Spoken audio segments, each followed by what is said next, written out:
booddee durbummaa ishee kana maaltu deebisa moo dubartummaatiin achi keessa teessi. Eega dhiirri durba guutuu fuudhu ta'e isheen immoo gaafa sana eenyuutu fuudha. Yoo durbummaan sun hin deebi'ate immoo makaanizimii akkamiitiinitu durbummaan sun deebi'aafi kan jedhudha. Okay. Sitti meeraa barsa nan hubanne malee. Oftee jirti ijoollee dhiiraatii fi jedhama. Akkami durbi inni lafarra wajjin jiraachaa ture sun ijoolleen shamarranii wajjin lafarra jiraachaa ture sun yeroo isaan hundu achitti maal ta'u durba biraan immoo kan achitti qopheeffamee jiru yoona maal hojjetu akkamittiin akkas jedhamuu danda'e meesa kana naaf ibsaadha. Okay, yaada gaariidha. Deebii inshallah tokkoffaa irratti waa'ee jannata keessatti qopheeffame qophii waa'ee jannata keessatti qopheeffame kaasuudhaan duratti jannata sana seenuudhaaf maal gochaa jirra isa jedhu yaaduun barbaachisaadha jedhee yaada jechuun fakkeenyaaf mana nyaataa wayii seentee nyaata ajajachuudhaan duratti yookaan nyaata achi keessa jiru kan barbaadde filattee nyaachuudhaan duratti wanta nyaata nyaadhu maallaqa nan qabaayii kan jedhu yaaduun dirqamadha. So jannata seenuudhaaf tokkoffaa irratti islaamummaa qabaachuun dirqama. Erga islaamummaa qabaattee jannata immoo kan argattu amantaa keetiin yookaan immoo dalagaa dalagduun dalagaa gaarii hojjetarta Allaatti amanteerta Nabiyyi Muhammad duukaa buuteerta Quraana fudhatteerta kan jedhu sun dirqamadha. Erga wanta kana goote jannata keessatti Allah subhanahu wa ta'ala mu'mintoota warra rabbitti amaneef qopheessee jira. أعددت لعبادي الصالحين ما لا عين رأت ولا أذن سمعت قبرو التنكية ورنت أمنا وكتما كوت وررقما كوت أمنا ورر قرآن كوت دوكابو أنيف جرينيا برا برا يوكان جنة قبيسين جرا جرا إيفا ما وجهويت جرا بلا البيرا جنة سنة كيستي يوكا جرينيا برا برا سنة كيستي ما لا عين رأت جرا وان اجنا ماركتين بيكني waan gurri namaa dhagahee hin beekne waan qalbii ilma namaarra wanta akkanaatu jira jedhamee yaadamee hin beekne rabbiin keenya warra isatti amanan musliimotaaf qopheessee jira. So qophii kana keessaa tokko fuudhaaf heeruma. Ilmi namaa amma fedhe yoo nyaate, ilmi namaa amma fedhe yoo dhuge, ilmi namaa amma fedhe yoo uffate, ilmi namaa amma fedhe dhiqatee qaama isaa yoo eeggate fedhiin foon hin jiru taanaan fedhiin foon hin jiru jechuun hin fuudhu yookaan immoo isin shamaraan heerumtu taanaan jireenyi isaadhaa hiika kan qabu. Osoo jireenyi isaa hiika kan qabaatu ta'e silaa ilmi namaa biyya lafaa irratti footii san barbaachisu turte tokko jedhe. Lammaffaa irratti olii gaddeemee sagaggaaluun isan barbaachisu ture. Sababni olii gaddeemee sagaggaaluu yookaan sababni fuudhuuf keessaa inni tokko sababni biraa jiraatuti maayinni fedhii yookaan gammachuu argachuudha. Namni hin fuudhu taanaan gammachuun hin jiru. Inni heerumtu taanaan gammachuun hin jiru. Gaafa nyaattee dhugdee gammaddee waan biraas barbaachisa. Waan sun sii guutamuudhaa qaba. Sun immoo kan argamu jannata yookaan immoo jireenya bara baraa musliimotaa keessatti. Kanaafuu shamarri jannata seentu shamara akkamiiti? Fakkeenyaaf shamarri biyya lafaarraa seentii yoo hojjette yes. Allah subhanahu wa ta'ala udkhulul jannata antum wa azwajukum tuhbarun jedha. Isin dhiironni akkasumas haati warroonni keessan illee gammadoo haala taatanii jannata seenaa jedhamu.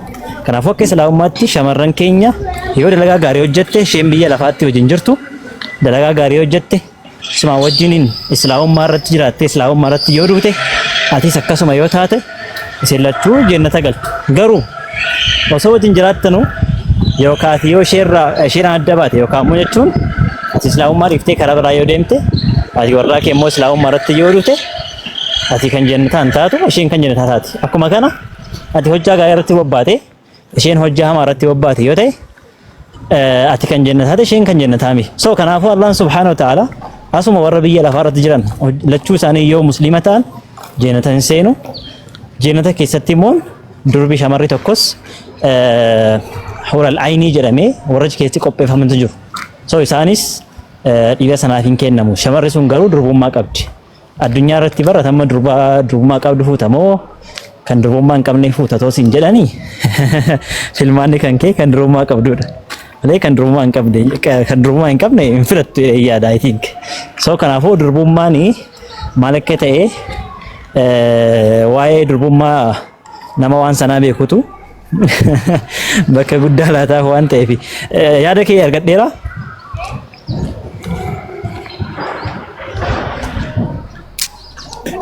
Yaadi kiyya ammayyuu bukkee deemtee deemaa jirta yoo xumurtee taate moo wanta biraa miis gootee sitti waati waan hin agarre waan hin tuqne hojaati naaf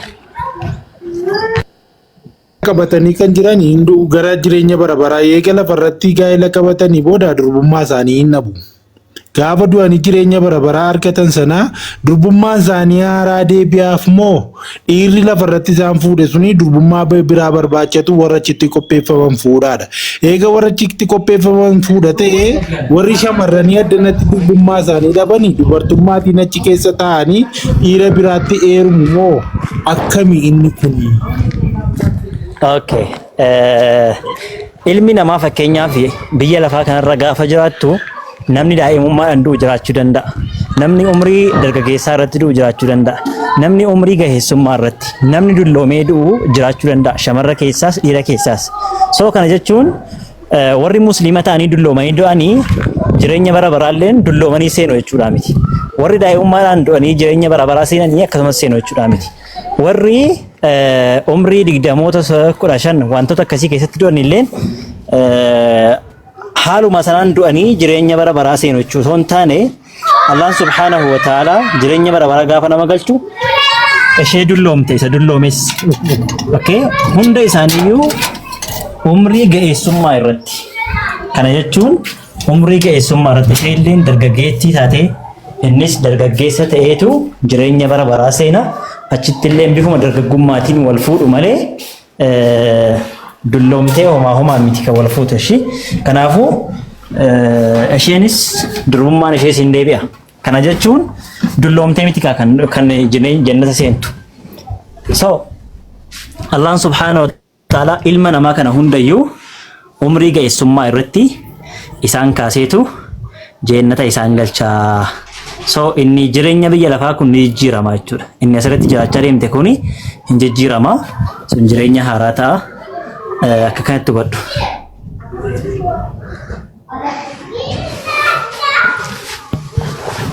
Hundumatti miti kan dulloomee du'uu jechaa jirta. Inni sirriidha.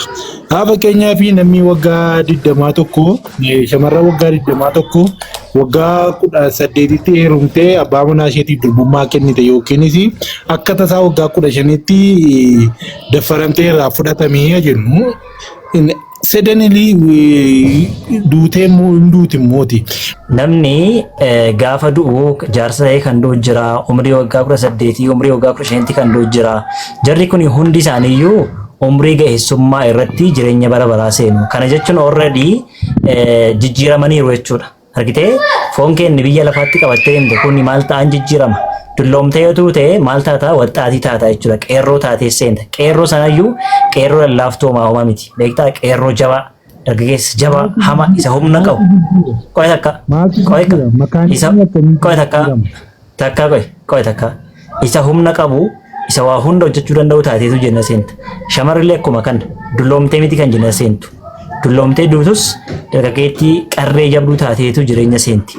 Daa'ima taatee duutes umrii dargaggummaadhaan jannata seenti. Lachuu isaaniiyyuu dhiirris shamarris hundumtuyyuu ergamaan Rabbi alayhi salaam jaartii wayitiin ati haala kana ati jannatan seentuu jedhaniin.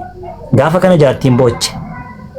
Jaartiin gaafa boochuu dhaqanii jannan seentuu noo ani jannan seentu kan isin jedhe bar umrii kanarratti fuulli kee qooncooree qaamni kee hundumtuu sun turraa'ee jannatan seentuun sin jedhe malee ati jannatan seentuun jenne. Kana jechuun ati akkanatti dulloomtee qaamni kee bareedaan sun babbadee argitee jannatan seentu. So qaamni kee kun hundumtuu deebi'ee dargaggoomtee jannata seentaa. Kana jechuun Allah subhanahu wa ta'ala biyya lafaarratti durbummaa shamaraaf kenne gaafa jireenya bara baraa seentu durbummaan kennuuf jechuun dandeessu. Kana qofaa miti. Jannatumayyuu seentee bar dhiirriif shamarri sun gaafa walitti dhufan durbummaan hin badaa bar. Durbummaan gaafa badu garuu ni deebi'aadhaan bas. Durbummaan sun yuma deebi'a. Addis ijaaran miidhagu. Brother. Okay? Jireenya keessan keessa garuu waan akkasii hin jiru. Nyaachuu hin jiru jettu, dhuguun hin jiru jettu, wal fuudhuun hin jiru jettu. Kuni mana hidhaati. Qilinxoodha malee jireenyaa miti kun. Ani qiriinxoo seenuun jaalladhan. Qiriinxoo yoo seente haadha warraa keetii koo hin argitu. Waan barbaadde nyaattu, waan barbaadde nugdu, waan barbaadde uffattu, akka barbaaddetiin boqonnaa hin qabdu. Mana hidhaa yoo seente. So haadha warraa keetii wajjin dhufuu hin dandeessu.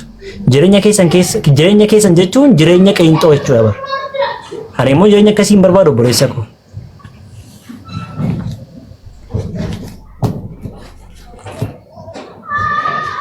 كما بدأنا أول خلق وعدا علينا إنا كنا فاعلين يا حانو ترى جلقبا سي أمتي سيدي بس رب جلقبا غافا سي أمو مرة كسي أمي بيك تمتي الله سبحانه وتعالى برولي رب سيدي بسون تنولفاتو يجورا كنافو وانتي قدانتي رتي فوكس gochuudha qabdu qofa takka wanti guddaati focus irratti gochuudha qabdu jireenya seenuu yookaan jannata seenuu osoo hin taane maayinni jannata keessatti fuudhu homaa waan akkasii osoo hin taane jannata akkamittiin galuu danda'a akkamittiin argachuu danda'a isa jedhu irratti focus gochuudha qabda ishee habiibii koo. Gaaffii wayii gaafadhaa dhimma sumaanii dabal istaandaardii haa ta'u. Tokko kodiif amma reefin dhufe illee nageenya waan sinaa sobsan gaaffii akka deebisanitti kan naasaanii. Mee jannana jechuun maali isin biratti jannata adda nu baasee? Akkasumallee Phaawulos wanna jannata keessatti waan gurri namaa dhageenyee fi waan sammuu namaatti dhufee hin beekne isaaniif qophaa'e jedhe wangela keetti yookaan immoo sanatachi keessa jira jannanni kun jedhe jannanni sun kan akkamiiti mee? Itti himuu dandeessaa? Ani gara lachuuttiin adda baafachuu barbaadeen garee shaadaa kan jettu gara lachuutti adda baafachuu barbaadeen kan kana isin gaafachuu barbaade achiisi waan sababa hin hubanne malee gara kiristaanaatti jirtu ayyeesh isaatti ofaa tolesh kanaaf amma maal sitti fakkaate wanti amma barsiisaan maal jedhee duraa musliima ta'uu qabda achi galuudhaaf jedhee dhalli namaa hin jiraata jiraachuu isaatti immoo waa kaayyeffataa kaayyoo isaa sana bukkee ga'utti immoo aarsaa baay'eeti kan inni kaffalu garuu utuu aarsaan kaffaliin dura wanta kaayyeffate sana garuu maaliif dhaabbachee gaafachaa dhiifama kiristaana taatee gaafataa artamoo musliima taatee gaafataa artamoo waaqeffataa taatee jechuun waan irra dhaabbannee sii deebisnu jechuudha namni tokko dhaabbii isaa baruun barbaachisaadha bara. No, it is neither. None of them ida ani ammatti none of them ida. Okay. Jechuun waa tokko gaafa gochuudhaaf barbaaddu waa tokko murteessiteeti miti reekan jirtu galtu. Annaalfif እንደዚህ ወንጌል ወጅን ወልዶ ወንጌል ወጅን ዱቢሳ ቱሬ በር ኮድ ፎሪን ማሬ በሩዳፍ ካይኒስ አባጃሊ ሎ አከስሚቲ yooma waan ji'a sadan kana keessa ergasii peente sirriitti bakka wantina wal morminee waliin wangeela barsiisaa barataa turte wangeelaan nu falmaa turte waan ta'eef yoo wajjin dhiise keessaa bahe yoo jette malee uummata kana gowwoomsuun sirrii miti. Abbachaali yeroo sanas sababa baay'ee ariifataniifini barumsa keessan kana utuu baay'ee natti toluun gidduutti dhiisee tokke. Baay'ee ariifataa nama arrabsuutti fiiddaa kanaaf inni isee sokkeen namni tokko immoo gaafa waa baruudhaaf galma isaa beekuu barbaadu waa wal bukkee qabeetu barata amma gaafa sanaa sirrii wangeela dubbisaa isa kana immoo bukkee ta'an afaan hin beekneef afaan oromootii fi isinirraa baruu barbaadee dhufe garuu ati maal ta'an gaafa fuudhaaf moo akka namummaatti fuudhaadhaaf amma dubartiin lama sadii fuudhitu siin jedhani hin fuutamoo hin jibbita dubartii. Akka fedhii namummaa si gaafataa jira. Infuudhaan. Infuudhaan. Infuudhu maaliif? Maaliif barmaatilee hawaasan keessatti guddadhee sababa baree jiruu fi inni sammuu kootti na ulfaata. Sammuu si ulfaata malee garuu akka namummaatti ofuuti maal rakkoo qaba? Akka namummaatti akkamittiin nama sadi duukaa maal jedhu akkamittiin hawaasi keessatti guddatte ko kanarratti hin qabaayeen kan ayyamu sababa ta'ee fi hawaasa kootiitti buluun immoo dirqama. Waa'ee maati sin gaafanne akkan jedhe ati akka namummaatti fedhii namummaatti yoo lama sadi fuutee fedhiin keessi didaa sin barbaadu. Anaan nan barbaadu. Akka kootti nan barbaadu. Akka kootti hin jedha. Kootti nama sadii nan barbaadu.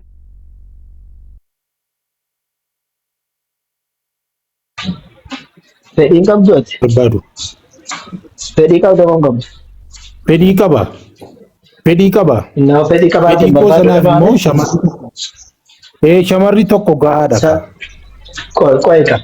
Fedhii utuu qabduuti garuu namni maannaan jedhaa wanni keessa jiraatu kun midhaan meeshaa akka malee fi fedhii ni qabda miti.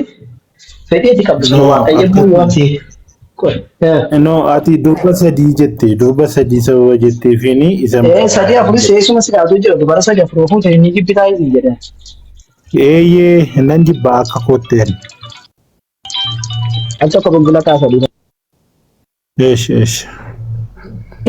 warra har'aa wantoota akkasiirraa of dhoowwanii of qabaniif Rabbiin subhaanahu wa ta'ala jireenya bara baraa yookaan jannata keessatti wanta addunyaa kana keessa waan jiru kana hunda waan caalu qopheessee jira. Qophiidha jechuudha wanta qophaa'edha. Okay? Isinii qopheessee jira jedha. Qophii sana keessa seentee achi keessatti affeeramuudhaaf har'aa Rabbiif buluun dirqamadha. Rabbiif ajamuun dirqamadha jechuu barbaadeetanan.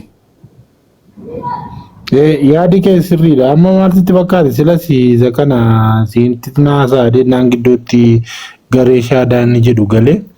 Har'a xiqqoo dursa galma kee beekuu qabdala.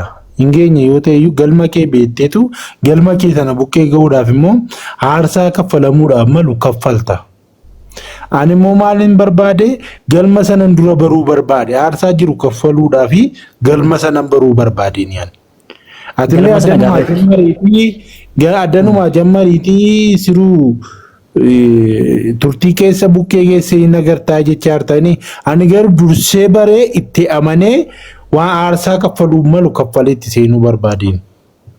Okay, fakkeenyaaf achi ga'uudhaaf wanta baruu qabu wanta ta'uu qabutu jira. Summaa inni fakkeenyaaf galmi summaa inni galma kan jettee karaa ittiin jireenya bara baraatti argattu moo akkam? Jireenya bara baraan sun maal akka taate dhugaadha moo soba kan warra peentee wajjin pirootestaantii wajjin wal bukkee qabee kamtu sirriidha kan jedhu baruu barbaadeen. Amma fakkeenyaaf achi keessatti hin nyaattaa hin dhugdaa garuu wanti bahu hin jiru jedhanii barsiisaa turani kanaan dura. Nyaattee inni Abbaa Caaliifaa kanarratti na loleennaa nama dhiisii kanaaf isati akkeettiin barsiisaa turteetu naa toluu dideennaa hin baqadhee inni jedheef kanaaf. Garuu amma awwal kan jedhu sila kan ture nama nagaadha suuta jedhee haasa'a garee shaadaa inni jedhu kun suuta jedhee haasa'a. Hunduu tokkuma bibii kun nu biratti abbaan Caalii subsaasaa walis tokkuma. Ilaagaa inni kun tokkummaa jabeessuudhaaf yoo jette malee sa'i dubbii dhugaa keessa hubannaan namaa. No. Ila ana ebbiftee abbaa Caalii ebbisuu dhiifta yoo ta'e abbaa Caalii ebbistee waliin Farhaan onnoo itti yoo ta'e anaaf kabajaadha miti. Kanaafuu amma waa'ee sanaa dhiisiiti yaadni atamma kaasaatiin turte sun yaada maaliiti? Yaadni amma kaasaatiin. Waa'ee jireenya bara baraa sanaati. Waa'ee jireenya bara baraa sittani waa'ee daqiiqaa lama naa kenniitiin ana dhaggeeffadhaa. Eesh. Okay. Allah subhanahu wa ta'ala ilma namaa kana addunyaa irratti wanti inni uumee fi akkuma nyaatee dhugee bashannanee jiraatu duwwaadhaaf miti. Gaafseen siima. So maaliif uumee gaafa jennu parpasii wayii jira. Kaayyoo wayiitu jira. Kaayyoo sunis maa inni Rabbiin subhanahu wa ta'ala akka waaqessuufi, Rabbiif qofa akka buluufi, Rabbiif akka ajajamuufi, hojjaa gaarii akka hojjetuufi. Fakkeenyaaf hojjaa gaarii gaafa jennu Rabbiin tokkicha waaqessuun hojjaa gaarii keessaa isa caalaadha. Isa irra aanaadha. So Rabbii waaqessuu biratti wantoota akkaataa ittiin jiree wajjin walii wajjii keenya akkamitti akka jiraachuudhaa qabnu. Okay? Xiqqaan guddaa kabajee, guddaan xiqqaadhaaf garaa laafee akkuma kana haadhaaf abbaa kan keetti tola ooltee wantoota adda addaa fakkeenyaaf rakkataa rakkina isaa gargaartee gaafa inni beeluu nyaachiftee gaafa inni dheebotoo baastee gaafa inni daaru uffiftee wantoota adda addaa hojjettee hojjaa gaariidha. So hojjaa gaarii kana akka hojjettuuf akka Rabbiif sagadduuf akka Rabbiin kadhattuuf akka isa qofa sodaattuuf walumaa galatti akka Rabbiif bultuuf Rabbiin si uume jechuudha. So Rabbiif buluun Rabbiin gabbaruun Rabbiin waaqessuun immoo galmi isaa eessa nama geessa yoo ta'e galmi isaadhaa jannata. Kana jechuun jireenya bara baraa yookaan immoo bakka aaratti galfattu jechuudha. Har'a namni fakkeenyaaf qabeenya gahaa gaafa qabu mana bareedaa ijaarrata, konkolaataa bareedaa bitata, akkasumas haadha warraa isaatii wajjin haala gaariin jiraachuu danda'a. Qabeenya gahaa qabu waan ta'eef waan barbaade nyaachuu danda'a. Manuma isaa taa'ee waan barbaade ajatee wanti inni ajajeessu dhufuufii danda'a. Dhugaatii ta'uu danda'a, uffata ta'uu danda'a, nyaata ta'uu danda'a, kophee ta'uu danda'a, waan barbaade yoo qabeenya qabaate waan barbaade jechuudha. Fakkeenyaaf har'uma ka'ee Ameerikaa deemee yoo isaan jedhe qalbiin isaa qabeenya qaba waan ta'eef haalli mijateefii jira waan ta'eef Ameerikaa deemuu danda'a. Argitee? So jireenyi bara baraa garuu kan kanaan addaatiin jechaadha. Addunyaa irratti amma feetee yoo jiraatte yookaan mataa si dhukkuba. Amma gammaddee kaatee daqiiqaa muraasa booda immoo si dhukkuba. Bakka gammachuun kan geessu maal ta'eera boora'eera. Jannata keessa garuu kun hin jiru. Dhukkubsachuun hin jiru obboleessa koo. Rakkachuun hin jiru. Har'a argattee baruu dhabuun hin jiru jannata keessatti. Jannata musliimaa keessatti har'a argattee baruu dhabuun hin jiru. Har'a fakkeenyaaf qabeenya argatte namoota baay'ee jiru. Qabeenya baay'ee qabu. Qabeenya gahaa qabu. Waggaa tokko waggaa lama booda garuu hin jiru. Qabeenyi baddeerti. As deebi'ee eegganaa nama kadhata. Har'a fayyaa guutuu qabda. Qaamni kee hin bareeda. Boruu hiftaan garuu fayyaa hin qabdu. Qaamni kee guutuun qaama kaleessaa miti. Har'uma jijjiiramta daqiiqaa tokko keessatti daqiiqaa lama keessatti jijjiiramta. Gammachuun kan kee maalitti geeddarama? Gaddatti geeddarama jechuudha. Jannata keessa garuu kun jira? No, kun hin jiru. Jannata keessa maaltu jira? Yeroo hunda gammachuutu jira. Jannata keessa maaltu yeroo hunda boqonnaatu jira. Har'a bar gadi baatee bakkee wayii deemtee gaafa hunatti galtu dadhabbiidhaa bar. Konkolaataan nu deemi. Osuma konkolaataan asii kaatee bakka wayii deemtee dhuftee hin dadhabda. Kana jechuun tokkoffaa ho'atu jira. Lammaffaa yookaan qorratu jiraachuu danda'a. Sadaffaa yookaan osoo karaa deemtu tiraafikiidhaan walitti buutee aaruu dandeessa yookaan nama gaccaatee yookaan makiinaa walitti gaccee wantoota adda addaati. So gammachuu guutuun jireenya biyya lafaa kanarra hin jiru. Haga fe'ee osoo qabaatte jechuudha. Jannata keessa garuu kun hin jiru. Hin nyaatta. Nyaata gaafa jennu fakkeenyaaf ciiftee jirtaa jennu. Bakkeeruma ciiftee jirtu kanatti nyaata barbaaddaa jennu. Nyaanni itti barbaadde sun immoo nyaata gosa adda addaati. Yookaan lukkuu barbaaddaa jennu. Nyaata foon lukkuu nyaachuu barbaaddaa jennu. Bakkuma teesse sanatti foon lukkuu sii dhufa. Ciiftee yoo foon lukkuu yaadde bakkuma ciifte sanatti foon lukkuu sii dhufa. Yoo ciiftee aannan barbaadde achumatti sii dhufa. Dhugaatii barbaadde sekondii sana keessatti si jedha bara. Dhaqaa naafidaa itti ajajuun sirraa dirqama miti. Dhaqaa nyaata akkasii naafidaa itti astanaagaajii wayii yookaan immoo nama achi mana keessa keessummeessu wayii waan mattee fitachuun dirqama sirraa miti. Achuma teessee yaaddee taanaan yaada kee keessa jira taanaan khalaas sekonduma sana keessa si dhufeera. Nyaannis dhugaatiinis wanti hundumtu fakkeenyaaf firaafirii adda addaa ta'uu danda'a. Foon lukkuu ta'uu danda'a, foon hoolaa ta'uu danda'a, foon barbaadde ta'uu danda'a, qurxummii ta'uu danda'a, whatever.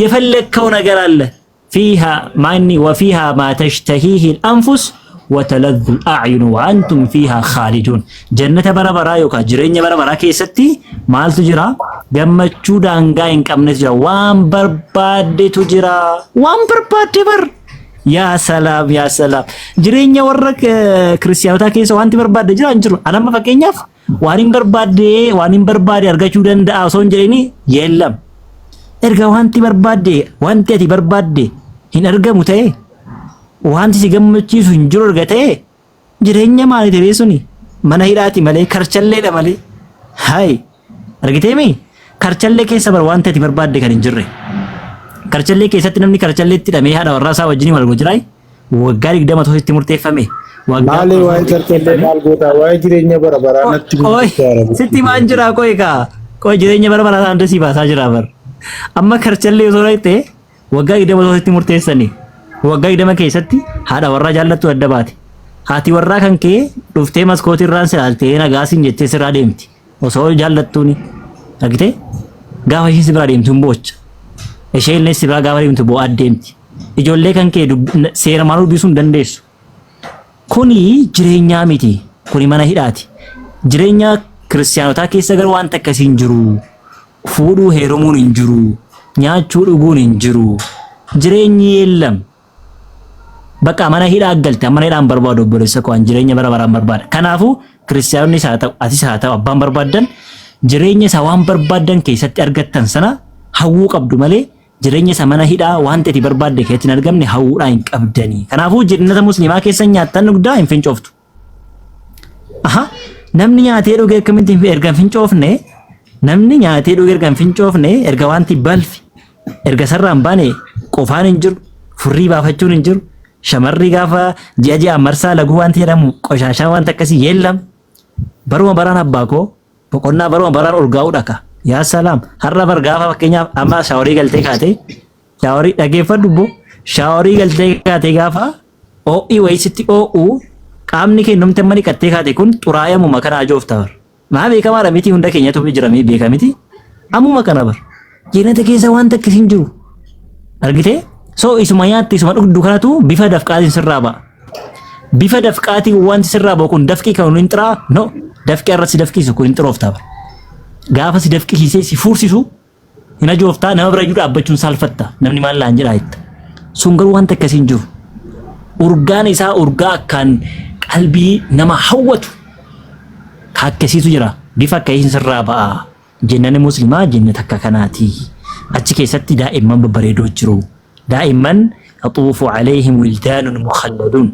Daa'imman har'a argitee boroo dhabduu miti achi keessa kan jiru kan rabbiin qopheesse daa'imman xixiqqoo. Har'a gaafa daa'imman xixiqqoo argite baay'ee si toltiin bareeddii gaafa si taphachiitu si tolaa si gammachiisa. Daa'imman akkasitti keessatti kan si keessa deemanii si gammachiisan si bashannansiisan wantoota akkasii keessa jira. Normaali isa kana waan singalee jiraate gaafadhamu. Kiristaanonni gaafii qabdan seenaa isiniin galcha lakkoofsa sadii barreessaa kiristaanonni gaafii qabdu. Aayaa. Maal goota aanamma barsiisa please na barsiisa. Ammati wanta achi keessa jiru na barsiisaa turte maleessa wanta gaaffii natti ta'e na deebisaan jirtu. Maani gaaffii natti ta'e tokko. Abbaan soba. Eshi. Ati ilaa wanta achi keessa jirtu na barsiisteetta sirriidha. Garuu wanti gaaffii natti ta'e achi keessatti shamarranni addanaa heerumanii dhaqanii durbummaa isaanii deebi'aaf immoo abbaan manaa isaanii nama biraa fuudhamoo jechaa jira. Sitti himnee reefu durbummaan ni deebi'a. Sitti himee kunoo shigaa ammumaan sitti makoon dhaggeeffadhu ayyee. Durbi asitti heerumtee abbaa warraa ishee wajjin wal heerumanii dhaggeeffadhu kaa. Wal fuudhanii walitti heerumanii itti heerumtee innis ishee fuudhee erga du'anii booda hin kaafamu. Okkee lachuu isaaniiyyuu immoo dargaggeessa ta'anii jijjiiramanii jannata seenu. Gaafa seenan immoo durbaadhaan sin jechaa jira bar. Maal taate ati? Obboleessa asitti dubartiinoo durbummaa deeffannettee sarjarii fi barzakiin seenaa jirti. Asitti of cinqite. Waan isheen itti nama of hin geessin hin jiru. Jahannamaa fi sarjarii sana keessa deemti. Durbummaa deeffanne jettee kan rabbiin ishee maraachise namaan gochaa wanni deemtee miti. Walumaa galatti nasii fi barzakii fi sarjarii deemtu hundumtuu hafee achitti tola fayyaa deebi'aaf jechuudha. Tola fayyaa argatte jechuudha. Kanaafuu kun waan gaaffii namatti ta'u waan tolatti argatan. Amma naa galeera bakka haala qeeqasii galee bakka gammachiisa. Okay, amma naa galeera gaaffii gadi. Tabiraatti ofi tole.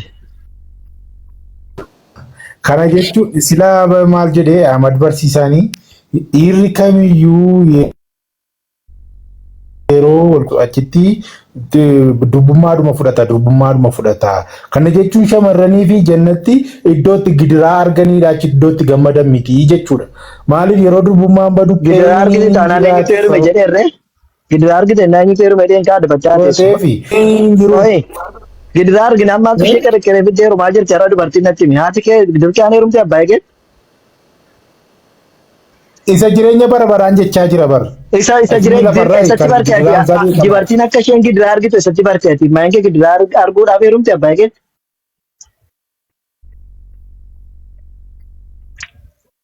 Nattiin. Anke gidiraa arguudhaaf heerumte abbaa eegeetti. Situ jedhe bar dubartiin bara baraan gidiraa argiti jechuudha jette kanaafuu maan kee gidiraa arguudhaaf heerumte abbaa eegeetti siin jedhe. Si gaafadhe situ waa'ee faadhaaf abbaa jechaa hin jiru. Maal immaan kee na dhaggeeffadhu. Immaan kee dubartii moo dubartii miti? Yeroo na dhaggeeffadhu. Si dhaggeeffataan immaan kee dubartii moo dubartii miti? Duraan immaan kee dubartii ta'uu isaa dubartii moo dubartii miti? Jechaara maayifetti waa saanti ni taatatti na dhaggeeffadhu jedhe. Haasaanti jechuun miti. Si baafadheera dubartiin bara baraan kana taanaan gidiraa arguudhaaf deemtee jette immaan kee abbaa eegeetti naa heerumti gidiraa arguudhaaf deemtee hubadhuun jedhe. Kana jechuuf nama qayyadachuu fi qayyaradhu yallachuuf yamu.